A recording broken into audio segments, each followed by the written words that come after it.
Arestado ang dalawang lalaki matapos umanong magnakaw ng mga mahahalagang gamit mula sa isang traffic signal controller sa Tondo, Maynila. Kinilala ang mga sospek na sina alias Ray, 57 anyos, at alias Chris, 53 anyos.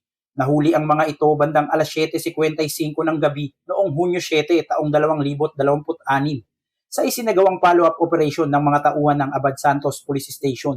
Ayon sa ulat, nadiskubre ng mga tauhan ng Metropolitan Manila Development Authority o MMDA na pilit na binuksan at sinira ang traffic signal controller na matatagpuan sa kanto ng Jose Abad Santos Avenue at Antipolo Street sa Tondo. Dahil dito, nawawala ang ilang electrical components na naging sanhi ng pagkasira ng traffic signal system.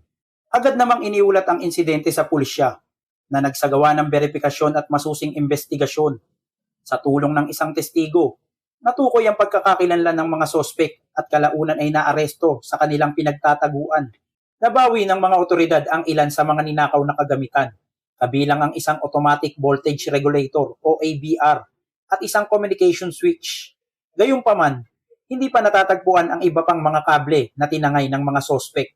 Tinatayang aabot sa mahigit 241,000 piso ang kabuuang halaga ng mga ninakaw na kagamitan at pinsalang dulot ng insidente. Matapos may paliwanag sa mga sospek ang kanilang mga karapatan, alinsunod sa batas at maisailalim sa medical examination, dinala sila sa himpilan ng pulisya para sa kaukulang proseso. Sasampahan ng mga ito ng kasong pagnanakaw o theft sa tanggapan ng piskal ng lungsod ng Maynila. Mula dito sa Manila Police District, ako si Police Staff Sergeant Lionel Morpon, alagad ng batas, tagataguyod ng Balitang Pulis.